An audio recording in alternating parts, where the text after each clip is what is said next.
إذا كنت قادر على كتابة نهاية مسلسل درامي، شو المسلسل وكيف بتغير نهايته؟ في مسلسل تركي.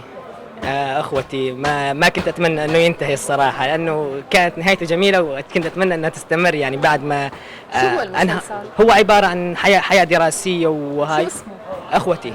إخوتي. فانهم المسلسل قبل فتره كان الموسم الرابع، فحسينا بفقد كثير يعني. احنا كنا نتمنى انه يكمل المسلسل، فما سبحان الله ما كمل. أنا بالنسبة للأفلام الدرامية كلها هي أعتبرها كلها أيام زمان، هي قديمة، يعني ما في شيء جديد عليها، ولا الدراما الجديدة هلا هي كلها مو شغالة. شو المسلسل القديم يلي بتحبه وأثر فيك كثير؟ هلا عندك أفلام صح النوم، حمام الهنا، أخوة التراب، هي كلها قديمة وحلوة. بس هلا الدراما الجديدة هي كلها ولا مستحي، يعني كلها فزلكة. والله ما عم اقول لك، هلا مسلسل لعبة حب تابعته انا وزوجتي، بحية لزوجتي طبعا نور اليافي. تابعناه المسلسل، بس كانت نهايته يعني تخيلي المسلسل كله حلو، بس انه اخر دقيقتين انتهى المسلسل والقصة كلها انتهت بدقيقتين. يعني لو عاشوا ورجونا انه ايام الخطبة والحب شيء وايام الزواج شو صار، ما شفنا هذا الشيء. يمكن انا لو كاتبه بعدل عليك شوي، بس انه نشوفهم بعد ما تجوزوا شلون بيعيشوا مع بعض، هالقصة اللي صارت بيناتهم.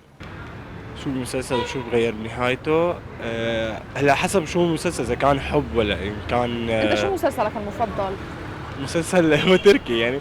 هلا هو اذا بدنا نغير نهايته انه ما يموت مثلا شي شخصيه مهمه، لانه هذا الشيء حيكون مؤثر كثير على الانسان، تمام؟ فانه يعني ما يموت الشخصيه المهمه اللي بتكون بالمسلسل. لا هلا اهلي ما بخلوني انه اطلع من دم انه ما يطلعوا معي. ما عم تقدري تقنعيهم تطلعي لحالك على القليلة قدام البيت؟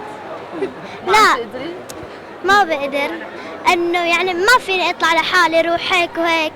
هوايتي انا انه يعني وقت يكون عندي دراسة بدي ارسم بيقولوا لي لا، انه يعني هيك ما بخلوني، عرفتي؟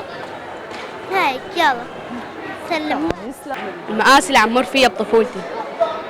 انه ما عم يفهموا عليك، شو هي المآسي اللي عم تمر فيها؟ انه اطلع مع رفقاتي كثير، ما بيخلوني اطلع كثير مع رفقاتي. ما عم يتفهموا، ما عم تقدر تقنعهم؟ لا والله. اهلي ما بخلوني اطلع مع رفقاتي. طب ما عم تقدري تقنعيهم؟